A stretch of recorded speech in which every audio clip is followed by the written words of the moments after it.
సాంగత్యం చేయడం వల్ల వాళ్ళు ఉన్నటువంటి ఆ స్త్రీ సంపద అనేది తగ్గిపోయింది. చివరికి ఏం చేసిండు వాళ్ళు ఆ వేద తీసుకొచ్చి ఆ నారాయణమూర్తి పాదాల దగ్గర పెట్టి, పరమాత్మ మేము చెలాని పొరపాట్లు చేసినాం, చెప్పరాని మాటలు మాట్లాడు, మా జీవితంలో ఇంతకంటే మించినటువంటి పాపాలు ఏముండే స్వామి, ఆ పాపాలకు ప్రాయశ్చిత్తం మాకు కావాలి స్వామి. వాళ్ళు ఏమైపోయింది, యుద్ధంలో వాళ్ళు ఓడిపోయినట్టే. కానీ ఏ రకంగా ఓడిపోయినారు, ఈయన సంహరించలేదు, వాళ్ళని కొట్టలేదు, ఇక్కడ వాళ్ళతో టైం స్పెండ్ చేసిండు, యుద్ధం చేసిండు.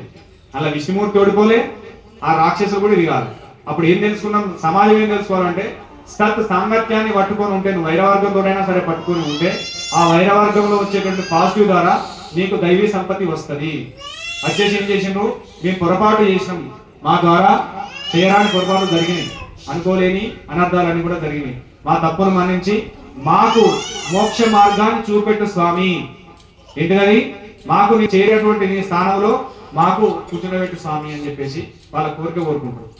అప్పుడు పరమాత్ముడు కూడా మీ యొక్క పారిశుద్ధ్యానికి, ఎందుకంటే లాస్ట్ కు నువ్వు ఎంత దూరంలో ఎన్ని తప్పులైనా చేయి, తమేవ శరణం నాస్తి అంటే నువ్వు తప్ప నాకు దిక్కు లేదు, నువ్వే నాకు దిక్కు, శరణాగతికి మించినటువంటి ప్రాయశ్చిత్తం ఉండదు. బ్రహ్మ రాక్షసుడైనా సరే, ఇప్పుడు గురుచంద్రుడు చూస్తాం, వాడు ఎన్నో పొరపాటు చేస్తాడు, ఎంతో మందిని ఇచ్చేస్తాడు, చివరికి వచ్చి గురువు పాదాలు పట్టిన తర్వాత నువ్వు దండలు అవుతారు అని చెప్పి ఒక గురువాక్యం ఒక తోడైతే వాడు దండలు అవుతాడు. అంత శక్తి ఉంటుంది గురువాక్యం, అంత మించేమో అంటే ఏం చేసిండు, గురు పాదాల దగ్గర శిరస్సు వంచి నేను చేసిన పొరపాటు స్వామి నన్ను క్షేమించని శరణాగతి పొందిండు.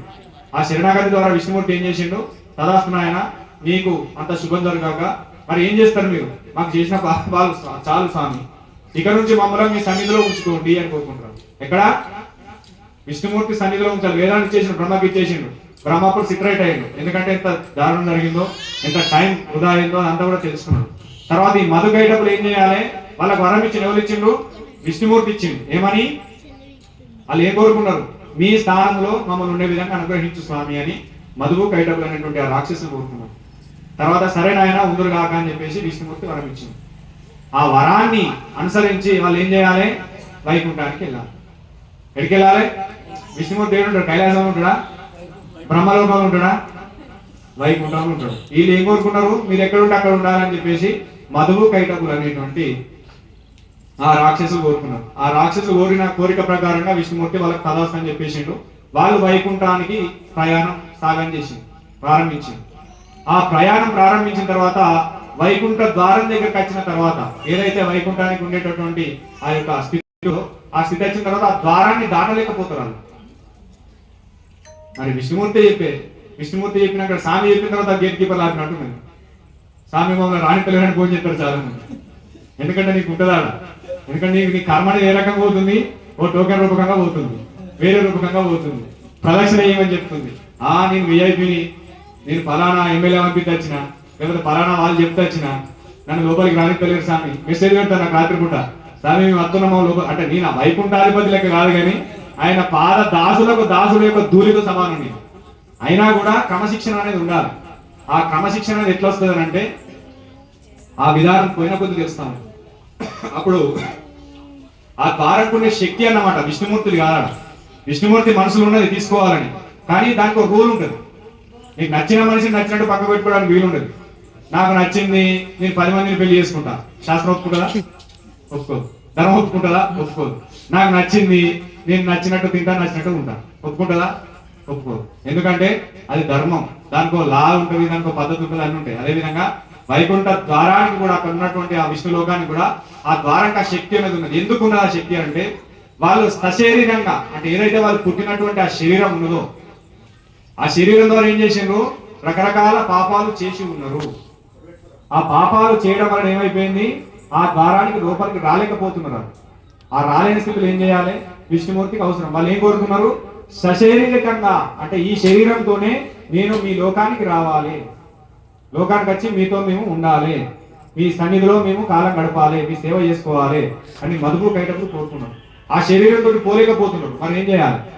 అప్పుడు విష్ణుమూర్తి ఆలోచించి, ఈ ద్వారానికి ఎవరు వస్తారు, సాత్వికులు మాత్రమే, పరమ సాత్వికులు మాత్రమే ఈ వైకుంఠంలో ఉన్న ప్రధాన ద్వారానికి అర్హులు. అది శరీరం ద్వారా చేసినటువంటి పొరపాట్లను ఆ శరీరాన్ని భస్మం చేసుకొని ఆత్మరూపకంగా వచ్చిన వారు మాత్రమే ఈ వైకుంఠంలో లోపలికి వచ్చి నా అనుగ్రహాన్ని పొందుతారు. మరి మీరు సశరీరకంగా లోపలికి వచ్చి అనుగ్రహాన్ని పొందాలనుకుంటున్నారు కాబట్టి మీకు ఏం చేయాలి, మీ స్థితిని కొద్దిగా మార్చాలి. అప్పుడే పరమాత్ముడు అనుకున్నాడు. ఇట్లాంటి వాళ్ళు ఎంతో మంది ఉంటారు సమాజంలో. అంటే ఏంటిది, తప్పులు చేసి పశ్చాత్తాపాన్ని చెంది వాళ్ళలో ఉన్న దుర్గుణాలన్నీ కూడా ఇడిచిపెట్టి భగవంతుని పాదాలు పట్టుకొని ముందుకెళ్లాలనే ఆలోచనలో చాలా మంది ఉంటారు. అది కలియుగంలో కోటాను కోట్ల మంది ఉన్నారు. అప్పుడు ఏం చేయాలంటే ఆ యొక్క స్థితిలో వైకుంఠానికి ఒక ద్వారాన్ని ఏర్పాటు చేసింది పరమాత్ముడు. ఎవరు? విష్ణుమూర్తి. అయ్యా, ఈ ద్వారం గుండా మీకోసం అంటే సశరీరకంగా వచ్చడానికి ఎంత పాపాలు చేసినా ఏది చేసినా కూడా ఆ పాపాలకు ప్రాయశ్చిత్తం చెంది మీరు చేసిన పొరపాట్లని మనసు సంకల్పం చేసుకొని ఎవరైతే ఈ ద్వారం గుండా లోపలికి వస్తారో ఆ ద్వారం దాటి వచ్చినటువంటి ప్రతి ఒక్కరు కూడా వైకుంఠ ప్రాప్తి చెందుతారని చెప్పిండ్రు. అదే ఉత్తర ద్వార దర్శనం, అదే వైకుంఠ ద్వారం అని చెప్పించారు. ఆ వైకుంఠ ద్వారం ద్వారా ఎవరైతే లోపలికి వస్తారో శరీరంతో ఉన్నటువంటి చిన్న చిన్న దోషాలు చేసినటువంటి వారు ఆ దోషాలు పరిహరించబడి వాళ్ళ పాపాలు నశించబడి పరమాత్మ సన్నిధికి దగ్గర అవుతారు. వారికి సపోర్ట్ ఎవరు చేస్తారు? మధువు కైటకులు అనేటువంటి ఇద్దరు ద్వారపాలకులు ఉంటారు. ఆ ద్వారపాలకులు అటవలు ఇటవలని స్వరూపంగా వాళ్ళు చూస్తూ ఉంటారట. ఏం చేస్తారు? వీరు ఎన్ని పాపాలు చేసిన ఏం చేసిన చిత్రగుప్తుడు రాస్తాడు. అక్కడ చిత్రగుప్తుతో సమానం లేదు నీకు.